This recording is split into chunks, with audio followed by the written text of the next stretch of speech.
اس وقت یہ ہے کہ اصل نماز یہی ہے، یہ سورہ فاتحہ۔ چنانچہ میں آپ کو حدیث سنا رہا ہوں جو صحیح بخاری میں بھی ہے، صحیح مسلم میں بھی ہے، جامع ترمذی میں بھی ہے، سنن ابی داود میں بھی ہے، سنن نسائی میں بھی ہے، اور بہت سی کتابوں میں موجود ہے۔ اور یہ عن عبادہ بن صامت رضی اللہ تعالی عنہ، حضرت عبادہ بن صامت سے ہے مرفوعا کہ حضور نے فرمایا لا صلاۃ لمن لم یقرأ بفاتحۃ الکتاب، اس شخص کی کوئی نماز نہیں ہے جس نے کہ سورہ فاتحہ کی تلاوت نہیں کی۔ اب اس سے ہمارے ہاں ایک بڑا اختلاف پیدا ہوا، وہ نوٹ کر لیجئے۔ ایک رائے یہ ہے آپ اگر علیحدہ نماز پڑھ رہے ہیں تو ظاہر بات ہے کہ آپ کو ہر رکعت میں خود پڑھنی ہی پڑھنی ہے سورہ فاتحہ۔ جب باجماعت پڑھ رہے ہیں اب کیا شکل ہو؟ امام پڑھ رہا ہے سورہ فاتحہ تو کیا مقتدی کو بھی پڑھنی چاہیے؟ اس حدیث میں جو الفاظ کی شدت ہے اس کی بنا پر رجحان یہ ہوتا ہے کہ یقیناً اس صورت میں ہر شخص کو لا صلاۃ لمن لم یقرأ بفاتحۃ الکتاب، جس نے کہ فاتحہ کی تلاوت نہیں کی، قرأت نہیں کی، اس کی کوئی نماز ہی نہیں۔ تو یہ موقف ہے امام شافعی کا، یہی مسلک ہے ہمارے اہل حدیث بھائیوں کا کہ آپ چاہے اکیلے نماز پڑھ رہے ہو، چاہے امام کے پیچھے پڑھ رہے ہو، اور چاہے امام جو ہے وہ جہری رکعت پڑھا رہا ہے اور چاہے سری رکعت پڑھا رہا ہے۔ خاموشی والی رکعت سورہ آپ کو معلوم ہے کہ نماز جو ظہر اور عصر کی ہے تو چاروں رکعتیں جو ہے وہ سری ہے، مغرب کے اندر آ کر دو جہری ہیں ایک سری ہے، عشاء میں آ کر دو جہری ہیں دو سری ہیں، سورہ اور نماز فجر کے اندر دونوں جو ہیں وہ جہری ہیں۔ تو چاہے جہری ہو چاہے سری ہو آپ کو بھی لازماً جو مقتدی ہے اسے بھی سورہ فاتحہ پڑھنی ہوگی۔ اب اس کے لیے انہوں نے یہ طریقہ جو ہے تلقین کیا ہے کہ امام تیزی سے نہ پڑھے، رک رک کر پڑھے الحمدللہ رب العالمین، اس کے بعد اتنا وقفہ دے دے کہ جو مقتدی ہے وہ بھی کہہ لے اپنے دل میں یا پڑھ لے الحمدللہ رب العالمین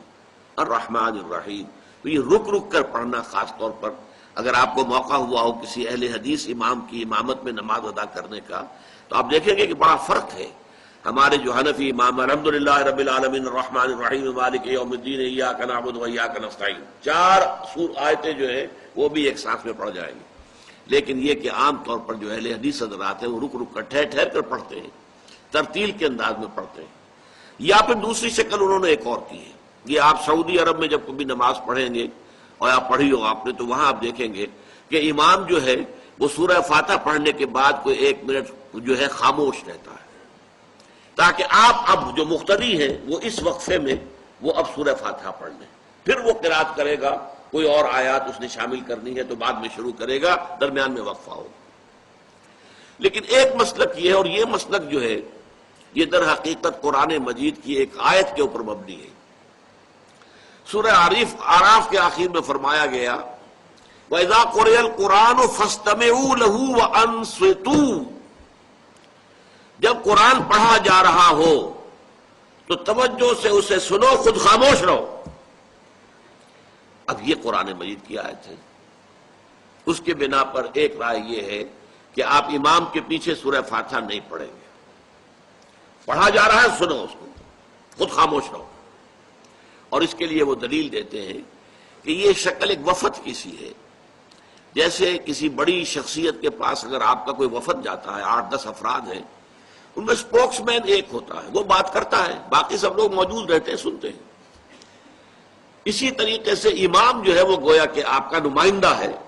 اور وہ پڑھ رہا ہے الحمدللہ رب العالمین الرحمن الرحیم مالک یوم الدین، تو امام کی قرات ہی آپ کی بھی قرات ہو گئی۔ گویا کہ اس آیت سے، اس حدیث سے اختلاف نہیں ہے، اس کی تعبیر سے اختلاف ہے کہ امام کا قرات کر لینا در حقیقت مقتدیوں کی طرف سے بھی قرات ہے۔ اس میں جو حنفی مسلک ہے وہ بہت سخت ہے، اور وہ یہ ہے کہ چاہے سری نماز ہو اور چاہے جہری ہو، ہر کسی بھی حالت میں مقتدی جو ہے وہ سورہ فاتحہ نہیں پڑھے گا۔ اب اس میں ذرا سا سوال پیدا ہوتا ہے کہ جہری رکعت میں تو اس آیت کا اطلاق ہو جائے گا کہ وَإِذَا قُرِئَ الْقُرْآنُ فَاسْتَمِعُوا لَهُ وَأَنصِتُوا، سری میں تو اس آیت کا اطلاق نہیں ہوتا۔ بہرحال یہ مسلک ہے امام شافعی کا، ایک انتہا پر ہے، ہر صورت میں سری ہو یا جہری ہو آپ کو پڑھنی ہی پڑھنی ہے۔ اور امام ابو حنیفہ دوسری انتہا پر ہیں کہ چاہے سری ہو چاہے جہری ہو کسی شکل میں نہیں پڑھنا۔ امام مالک کا مسلک ہے درمیان میں، اور میں اس میں کوئی جھجک محسوس نہیں کرتا کہ میں آپ کے سامنے عرض کر دوں کہ میں اس پر عمل پیرا ہوں۔ وہ کیا ہے؟ جہری نماز میں خاموش رہو اور سنو۔ اس آیت کا اطلاق ہو جائے گا جب بلند آواز سے پڑھ رہا ہے امام تو پوری توجہ، فاستمعوا لہ، اپنی پوری توجہ کو اس کے سننے کے اوپر مرکوز کر دو اور خود خاموش رہو۔ سری رکعت میں البتہ جبکہ وہ بھی خاموشی سے پڑھ رہا ہے، آپ بھی خاموشی سے پڑھ رہے ہیں۔ بہرحال ان چیزوں میں میں نے یہ سب کچھ بیان کیا ہے تو اس سے جو میرا مقصود ہے وہ یہ ہے